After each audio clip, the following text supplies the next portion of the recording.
until April 14, 2020. Whereas on March 30, 2020, to develop a science-based approach in determining the risk-based classification of areas in the country, the Interagency Task Force convened a sub-technical working group tasked to develop the LGU Epidemic Response Framework and to define parameters in assessing recent developments in the Philippine COVID-19 situation. Whereas on April 3, 2020, the IETF finalized the parameters for deciding on the lifting or extension of the enhanced community quarantine in Luzon, which include trends on the COVID-19 epidemiological curve, the health capacity of the country, the social factors, the economic factors, as well as the security factors. Whereas on April 30, 2020, the Office of the Executive Secretary issued Executive Order number 112 imposing an enhanced community quarantine in high-risk geographic areas of the Philippines and a general community quarantine in the rest of the country from May 1 to May 15, 2020, adopting the omnibus guidelines on the implementation thereof and for other purposes. Whereas on May 27, 2020, the IATF released an updated risk classification in all provinces, highly urbanized cities, and independent component cities in the country, placing localities under different classifications of community quarantine with the goal of balancing economic activity and public health. Whereas as of June 14, there is a total of 25,930 confirmed cases in the Philippines. Now, therefore, be it resolved, as it is hereby resolved, that the IATF approves the following. The recommendations of the IATF Screening and Validation Committee as amended are approved beginning 16th of June 2020. The community quarantine classification of provinces, highly urbanized cities, and independent component cities based on epidemic risk level, economic, social, and security considerations, and the appeals and commitment of local government units shall be adopted. Therefore, the following provinces, highly urbanized cities, and independent component cities shall be placed under Modified General Community Quarantine or MGCQ until June 30, 2020. For Luzon, Cordillera Administrative Region or CAR, which includes Abra, Apayao, Benguet, Ifugao, Kalinga, Mountain Province, and Baguio City. For Region 1, Ilocos Norte, Ilocos Sur, La Union, Pangasinan, and Dagupan City. Batanes, Region 3, Nueva Ecija, Pampanga, Zambales, Angeles City, Lucena City. Region 4B, Marinduque, Oriental Mindoro, Romblon, Palawan, Puerto Princesa City. And Region 5, Albay, Camarines Norte, Camarines Sur, Catanduanes, Masbate, Sorsogon, Legazpi City, and Naga City. For Visayas, Region 6, Aklan, Antique, Capiz, Guimaras, Iloilo, Negros Occidental, Iloilo City, Bacolod City, and Region 8, Iliran, Eastern Samar, Leyte, Northern Samar, Western Samar, Southern Leyte, Ormoc City, and Tacloban. Now, Region Zamboanga del Norte, Zamboanga del Sur, Zamboanga, Sibugay, Isabela City. For Region 10, we have Bukidnon, Camiguin, Lanao del Norte, Misamis Occidental, Misamis Oriental, Cagayan de Oro City. Region 11, we have Davao de Oro, Davao del Norte, del Sur, Davao Occidental, and Davao Oriental. Region 12, we have North Cotabato, Sarangani, Darat, Jato City. Region Raga, Agusan del Norte, Agusan del Sur, Island, Surigao del Norte, Surigao del Sur, Butuan City, and the Bangsamoro Autonomous Region in Muslim Mindanao, which includes Basilan, Lanao del Sur, Maguindanao, Sulu, Tawi-Tawi, Cotabato City. The following highly urbanized cities, independent component cities shall be placed under General Quarantine or GCQ until June 30, 2020. We have Region 2, Isabela, Nueva Vizcaya, Quirino, and Santiago City. Region 3, Bataan, Bulacan, Tarlac, Olongapo City. Region 4A, we have Cavite, Laguna, Batangas, Rizal, Quezon, and Mindoro. For Visayas, we have Region 7, All, Cebu, Negros Oriental, Siquijor, Mandaue City, Lapu-Lapu City. For Mindanao, we have Zamboanga City, Davao City. All cities of the National Capital Region, NCR, and the municipality of Pateros shall be placed under GCQ until 30 June 2020. The NCR Regional Task Force RTF is hereby directed to monitor health system capacity and utilization rates across health facilities and ensure strict compliance to surveillance, isolation, treatment, and minimum health system standards.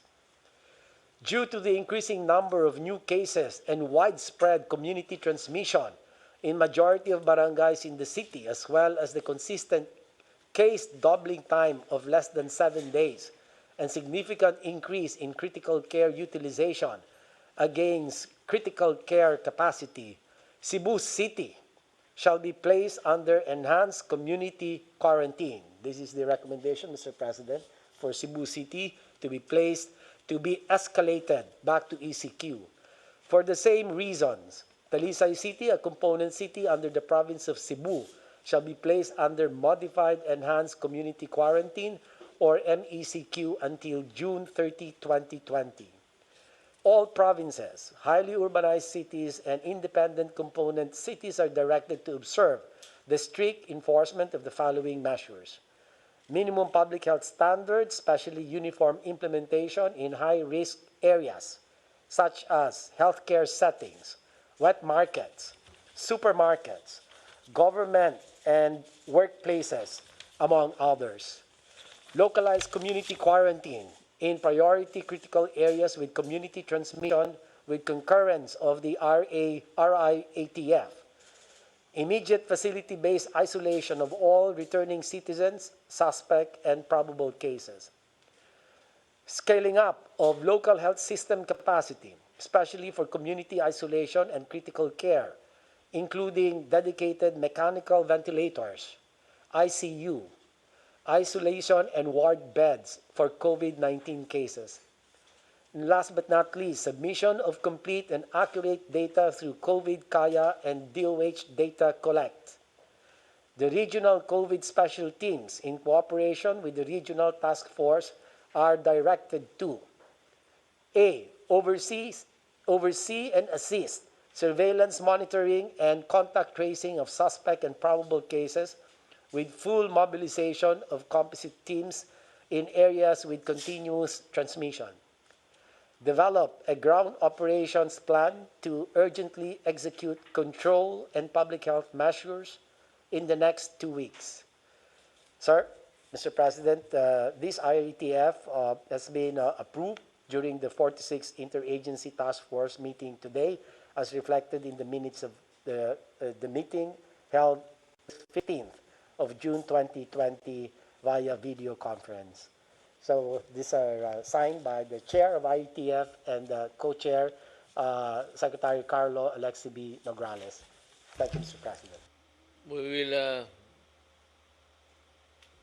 talk about education, but the most pressing problem or the most question the question most asked is why is it that there is only a small drop in the tuition fees even with this new learning setup? You can answer that later and you can have your own order of talking. Good evening, Mr. President. Good evening, Senator Bong. And good evening to my colleagues in the cabinet. Mr. President, we in DepEd are truly appreciative of this opportunity to brief you on the latest developments in education, because education is everyone's business from the parents to the business people, and all, and of course, our learners and our teachers. I would like to take up three items with you in my presentation. One is we'd like to share with you the latest enrollment data. Mr. President, we started enrollment June 1, enrollment period June 1 to 30 online. And as of in our presentation, uh, we had a brief battle of quotes from you with media. Some parts of media would say the president says that you are like this, you are like that, and then I answer back with an exact quote of what you said during our last briefing with you last May 28. But thankfully that issue has now been resolved because media is now busy with other concerns, especially court cases. Sagutan, parang religious debate, Mr. President, na sagutan about the same source. Sabi ni President ganun, tapos kami naman, sabi ni President ganyan. But we took your exact words. Anyway, insofar as enrollment, Mr. President, are concerned, enrollment numbers, we started enrollment June 1, and right now, supposedly the 15th day of the month, but it's actually mga 12 days lang ito, including the holidays, 11 days.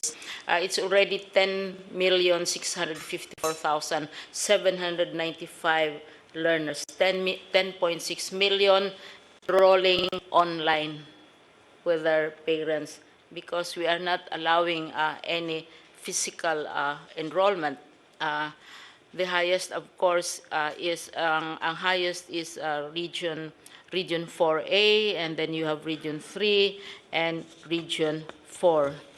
At the same time, also, those who are most vocal and about their concerns on the opening of school, Mr. President, are of course the LGUs, because education takes place in their territory.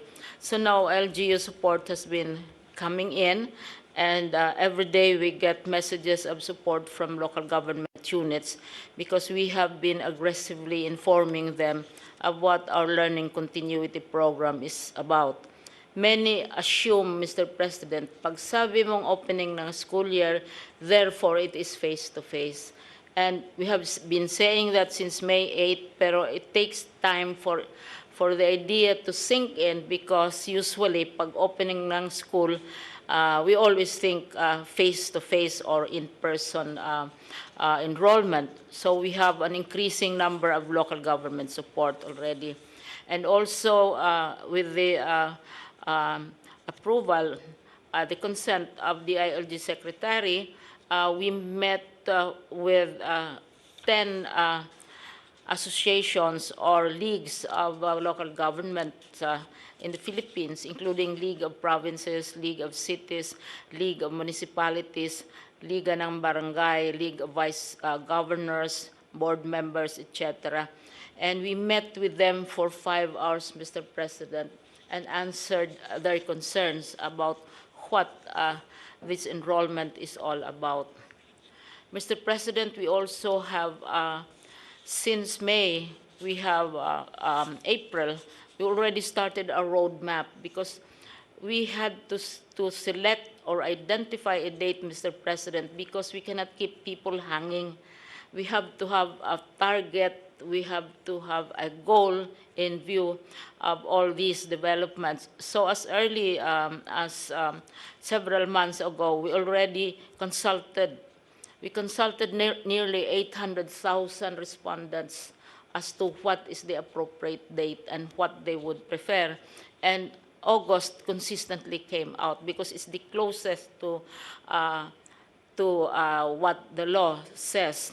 So right now, mayroon na kaming roadmap, Mr. President, which we started May and June, remote enrollment, etc. Last time I was with you, Mr. President, I briefed you on the what a blended enrollment, blended curriculum is all about.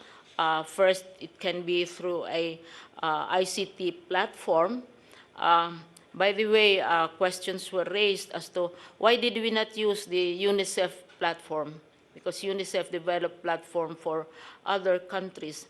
The reason, Mr. President, is we already have a platform, and when we had a talk with UNICEF, sabi nila, we have a platform, and there is no need for them to do it for us. And they are also giving us assistance, especially in the operation of this platform. Pero hindi na nila pinilit yung kanilang platform which they're doing for Ukraine and other countries. Now, sinabi na natin, Mr. President, kung hindi pwede sa online, kung pwede sa cellphone. There are 179 million cell phones, more humans than cell phones in the country. And I see a lot of cabinet members, hindi ko lang kaya, hindi ko sila ma-match, attending IATF meetings from their smartphones. And so mas marami yung cellphones kaysa tao. So kung hindi pwede yung platform, pwede sa cellphone. The other, which is attracting a lot of attention from other countries, is the use of television. Right now, there are many programs already on television because the law requires that 15% of airtime for television should be devoted for children. Sisingilin natin ito.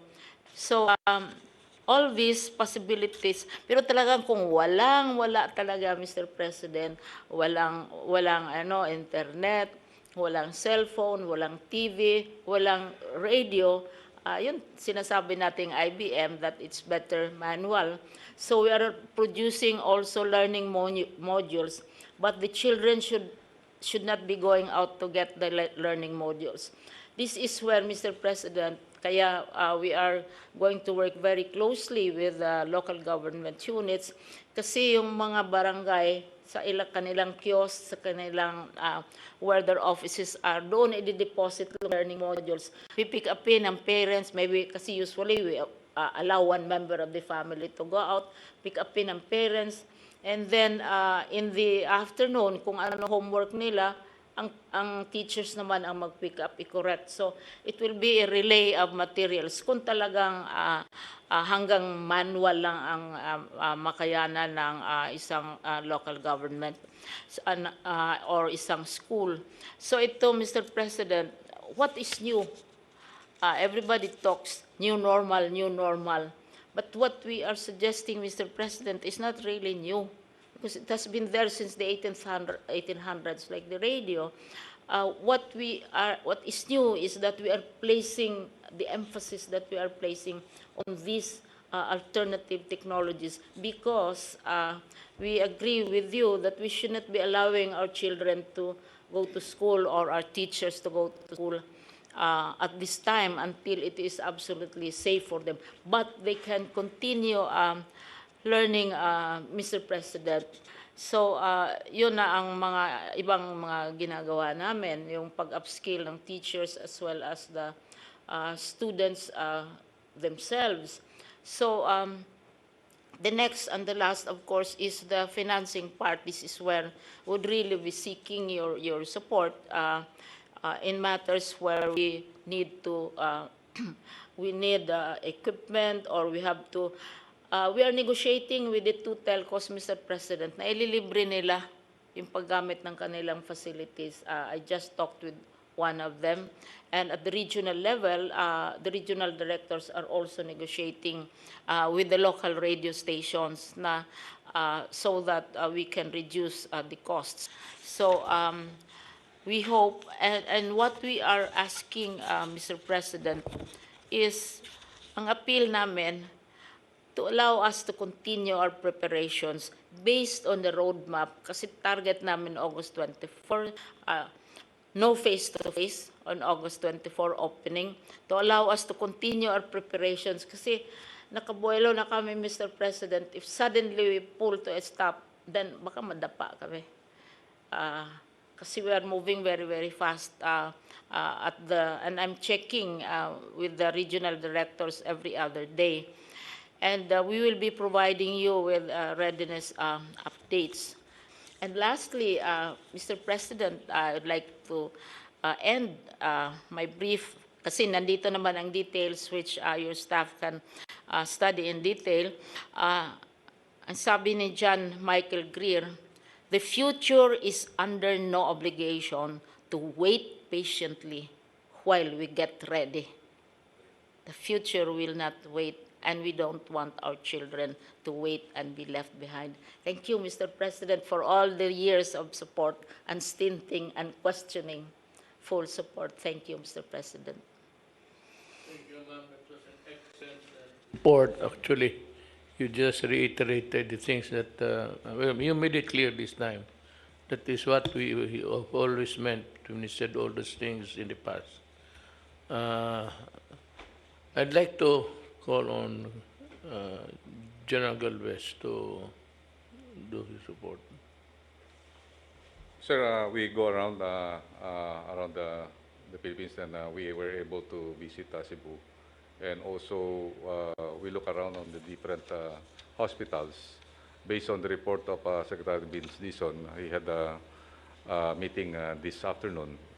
We are all okay in terms of hospital occupancy. We are 30% in Metro Manila. But we have, I would like to report to the President na meron po tayong mga new cases sa Region 8. Meron po tayong 66 na new cases. It brought about by the LSIs, yung mga locally stranded individuals. Pagdating po doon, ay tinest po sila. Dahil po yung Region 8, meron na po tayong 2 testing center doon. Tinest po sila na PCR. At meron po silang nakuha na 66. Ganon din po ang nangyayari po sa Lanao, dahil din po sa LSIs, ay nagkaroon po sila ng new cases na 30. Yun po ang report ko po ngayon. And then, nung pagbisita po namin sa Cebu po, sir, 2 araw po kami doon, nakita po namin talaga na medyo tumataas po yung mga severe cases. Meaning, yung mga hospital, marami po na-admit na na-intubate. So karamihan po sa kanila, kahapon po may na-report po sila na sa ER, meron po na voting for intubation, 8. And then bukas po magpapadala po kami ng mga ventilators. Ito po dinonate po ni Mr. Ramon Ang ng San Miguel Corporation. Tinanggap po namin ni SND more than 55 high flow nasal cannula. Ito po ay ginagamit po para sa oxygenation at ito po ay isang magandang protocol na ginawa po ng PGH. So magpapadala po tayo sa Cebu ng 20 bukas po. Kasama po ang more or less mga 6,000 na PPE para po makatulong po doon sa Nag-usap po kami ni Sec Mike Dino at kami po ay nagtutulungan para po maagapan yung sitwasyon po doon sa Cebu. Kasi po sa napag-aalaman po namin sa 15 na matataas na cases po sa buong bansa, 11 po yung sa Cebu City. Masyadong mataas po at dito po yung listahan na yung Cebu Mambaling, may na 680 po sa isang barangay. And then sa Luz, meron pong active case rin na 216. So talaga pong tataas po yung sitwasyon doon at saka po sa Talisay, tumaas na rin po, meron pong mga additional cases. So 140 na po yung cases sa Talisay. So kaya po nag-usap po kami ni Secretary Duque na magkaroon po ng under observation po yung Cebu City kasi nagkakaroon po tayo ng tinatawag nating spike. Kaya po nag-usap po kami na magpapadala rin po siya ng surveillance team this coming Wednesday at inapprove na po nating secretary yung ng C295. So ganun po ang gagawin po natin. Meron din po tayong inaabangan po na repatriation galing po na Malaysia at nagkaroon na po ng meet po kanina. At yung po natin na meron po tayong more or less 5,000 po na inaayos po, nakikiusap po ang ating DFA na magkaroon po ng konting delay para at least ma-prepare po natin yung ating tinatawag na Zamboanga one-stop shop. Pero nakaprepare na po si Yusek Yano at ang kanyang si Yusek Dodo Dulay, nag-usap-usap na po sila kanina. At yung pong ating mga tinatawag nating locally stranded dun po sa Malaysia ay ibabalik po natin ngayong mga last week po ng June at saka July po. Yun lang po, mahal na Presidente, ang aking may report sa inyo ngayon. At ako po ipupunta rin po sa Region 4A. Dahil ang Region 4A po, medyo nakita po natin, hindi pa ho gano'ng nag-improve yung kanilang mga sitwasyon. At nung last time po, nanggaling rin po ako sa Region 3, maganda po ang sitwasyon sa Region 3. Mukhang nag-improve po ay yung sitwasyon ng mga different provinces. Yung Bulacan lang po ang medyo tumataas pa rin po yung sitwasyon. Pero sa lahat po ng sa Luzon, maganda po ang sitwasyon sa Luzon. Kaya po mga karamihan po nag-MGCQ na po lahat. At bago po ako matapos, happy birthday po Senator Bongo. Thank you for the narrative. Then go to General Anyo. It's your time. Magandang gabi po, Mr. President. Ang ating mga local government units, ang ating DILG field officers, Philippine National Police, BGMP at Bureau of Fire Protection ay handang-handa na muli sa bagong classification na inapruban ng ating Pangulo. Noong Sabado ng gabi ay nagkaroon kami ng pagpupulong sa mga mayors ng National Capital Region, kasama rin ang ibang miyembro ng IATF, kasama si Secretary Lorenzana, Secretary Duque, Secretary Galvez, Secretary Dizon. Dito ay napagkasundoan natin na ang ating National Capital Region na ngayon ay under GCQ pa rin ay magiging agresibo sa pagpapatupad ng barangay lockdown. Kasi kahit na napapalit natin yung mga namamatay, pero marami pa rin positive cases, mga bagong cases sa National Capital Region. Kaya ito ang pagkakataon hanggang June 30 na ma-implement buti ang General Community Quarantine. At ang ating atensyon na binibigyan ngayon ay ang Cebu City, ang Talisay, sapagkat nagkaroon talaga ng spike at iniisip ko na magdagdag pa ng mga additional na kapisan dito sa Cebu City para siguradong may patupad ang ECQ. Sa mga cases naman po na iniulat natin, ito yung mga barangay officials at mga LGU officials na nagkaroon ng mga anomaly sa ating pagpapatupad ng Social Amelioration Program. Nakatanggap tayo ng mga complaints mula sa 452 complainants. At mula dito ay 649 suspects ang ating naimbestigan. At out of this investigation, nakabuo tayo ng 250 cases. At ito ay hinandle ng CIDG. 139 cases ay naipile na po sa Fiscal Office at ang iba ay susunod pa rin. Ito ay tuloy-tuloy sapagkat ayon po sa inyong pag-uutos, kailangan managot ang mga local government officials na nag-corrupt, nag-aksaya at nag-abuso sa pag-distribute ng SAP. Meron din pong 885 na private persons ang ating naaresto sa iba't ibang mga krimen katulad ng hoarding, profiteering, manipulation of prices. So ito po ay masasabi nating economic sabotage habang meron tayong pandemic. Yung ating pong second tranche naman sa Social Amelioration Program na pinangungunahan po ng DSWD ay nagsisimula na po tayo ng ating rolling out ng second tranche. At ang maganda po rito ay pinagsama natin ang direct cash payment at saka electronic distribution.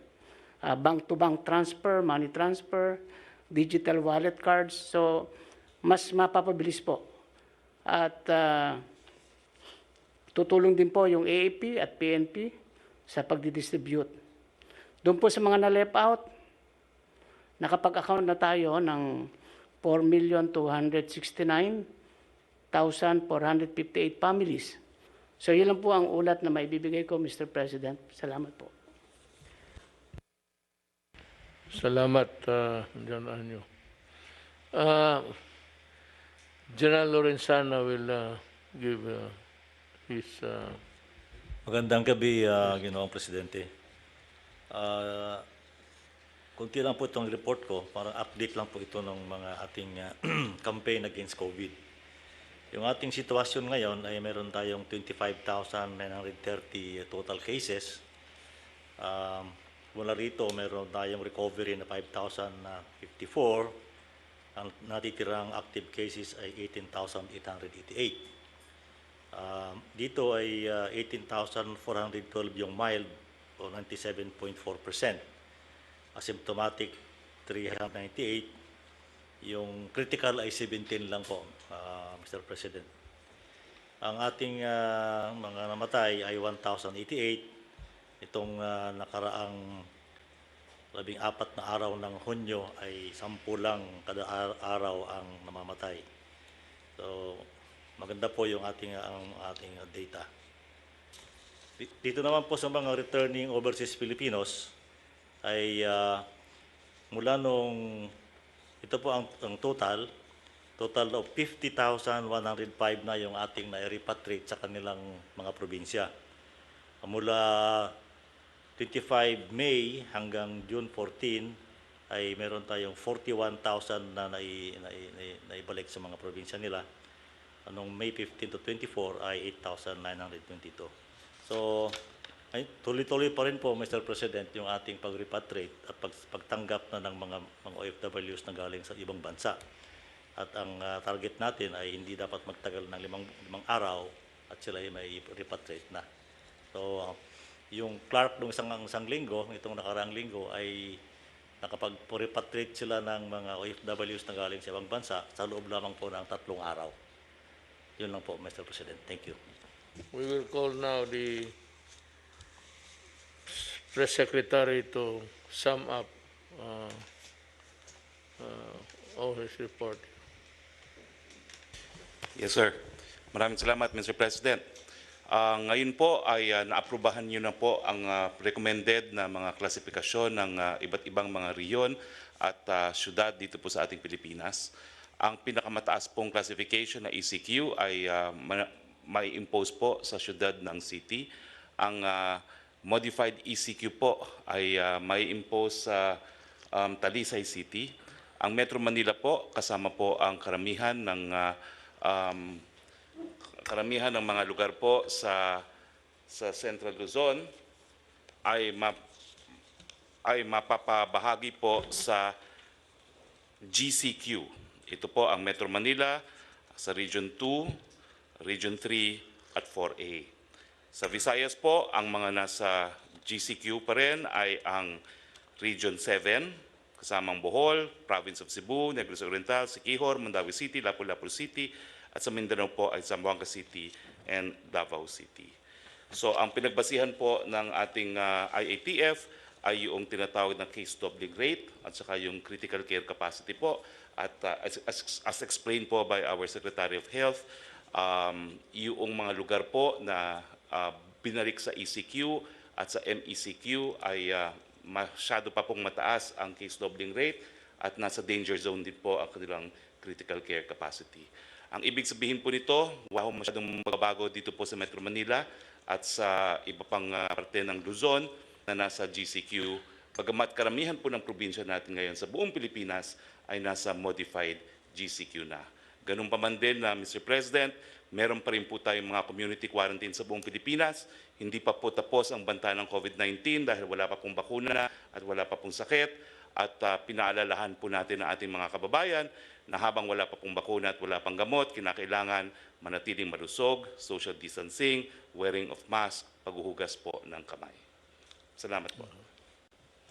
That winds up our meeting for tonight. I suppose everything has been taken up.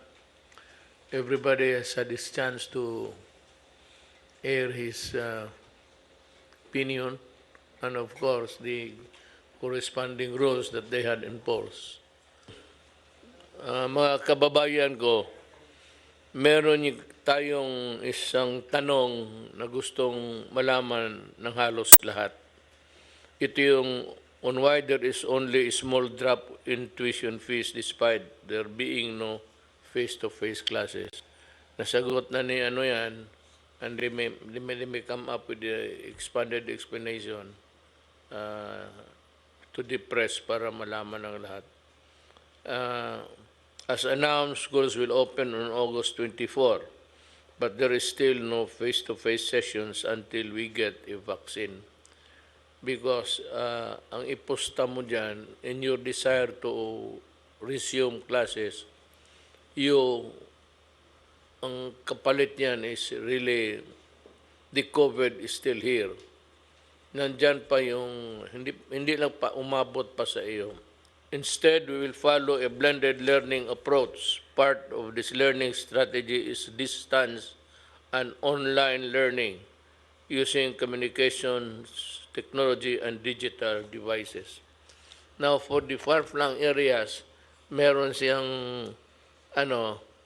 yun nga ang kawawa dyan is yung, may radyo sana, walang TV, walang cellphone, wala lahat. Ito yung mahirap na kung mayroon na lang sana silang radyo, pwede nang butit na namatay yung ingay. No? Sabi ito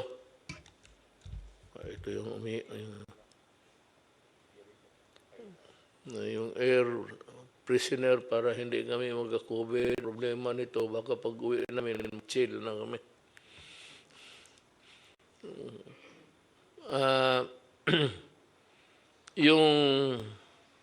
That is not a problem of the Department of Education, but the lack of communications or how to get through the students, baski radyo lang.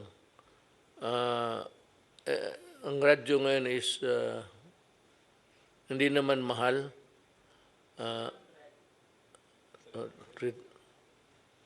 Will by 300 sabi ni Secretary Briones. Baka kung magtagal ito talaga, sayang ang panahon, we might buy the radio at 300, maibigay sa lahat ng barangay, maabot ng radyo para naman yung mga mahirap may communication sila sa teacher nila. Even without a face there, as long as you are really interested to learn, ito yung mga mahirap, kaawa naman. We will try to come up with something in the next few days. Maybe before the end of the week, I would be able to look for the money. Wala na tayong pera ngayon. I would look for the money to buy transistor radios to be distributed all throughout the country. We will try to do it. We might not be able to succeed to bring all of it to the barangay level, but we will try. I said, just give me until the end of the week.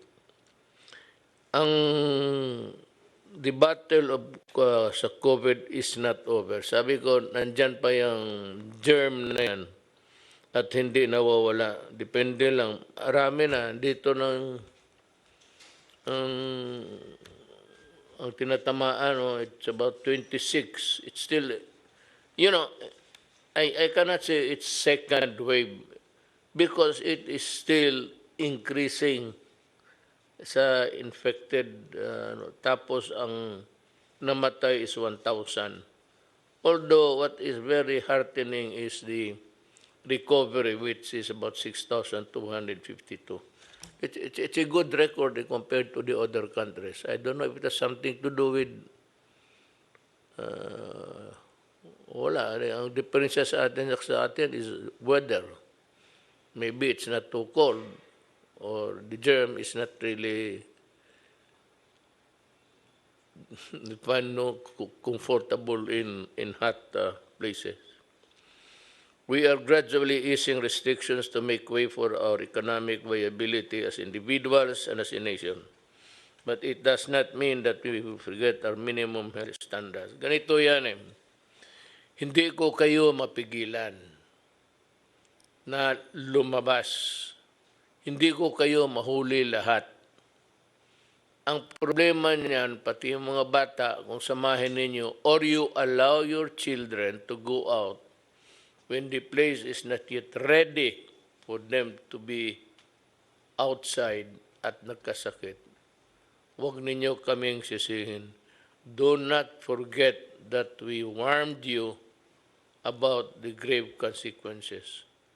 Marami pang namamatay by the thousands sa Brazil. Ako, sinabi ko na kasi napunta ako ng Brazil. Maraming tao talaga doon, dikit-dikit. Sabi ko noong pag-umpisa pa lang, pag umabot ito ng South America, ang Brazil ang sinabi ko, delikado to. Dumating nga. It was a prophetic statement. But I know that I was there. Yung slum areas nila, kagaya rin sa atin. Ang mabuti na siguro dito, kasi naniniwala kayo sa inyong gobyerno. Well, if not really, sa personally, ayaw ako ninyo, just listen to our advice because that's intended for everybody. At para sa kapakanan ninyo yan. Ngayon, kung umalumabas talaga kayo, you run the risk of getting infected, huwag ninyo kaming sisihin. Let us continue to observe proper social distancing kung maglabas kayo. Yung distance, magpalayo ka lang. Kung nandito ka sa Parañaque, iwasan mo yung taga Quezon City, ganun kalayo. Para wala. I'm joking. Nagpapatawa lang ako kasi inaantok na kami. Kanina pa kami dito eh. Frequent hand washing. Kung wala to alcohol, mura lang man ito. Or, you know, come to think of it really, maghugas ka lang ng kamay ng sabon. Yung ordinaryo lang na sabon, I do not have to mention the product, but yung sabon na panlaba, yung just on the safe side. Pag sabi niya, magsabi ka, kasing puti na nandamit ang kamay mo. yung may advertisement niyan. Mari, masyadong paputi ang labada mo. Hindi labada ho yan, kamay ko yan. Bear in mind that you have a part in our collective effort to prevail against the pandemic. Magkaisa talaga tayo dito. Kaya kung isa-isa tayo ngayon, wag tayo sumunod sa iba kasi yung iba, they're suffering. Especially those who declared na pwede nang lumabas. Knowing all along na nandyan pa ang COVID, hindi pa nawawala. The only way to fight COVID is vaccine or maybe yung miracle pill that would kill, just as an antibiotic would kill a bacteria. But itong virus cannot be killed by antibiotic. Katawan mo talaga ang mag-produce ng antibodies. Now, there's a pill, I hope it's true, na parang lalaban. And it can maybe, kill the... yun ang maganda. Pag yun ang dumating, pag available na, mag-order na ako then I will distribute it. I will personally supervise the distribution. Ako mismo, I will supervise the distribution of the whatever there is para to guarantee that everybody gets a fair share of the medicines and the medical care.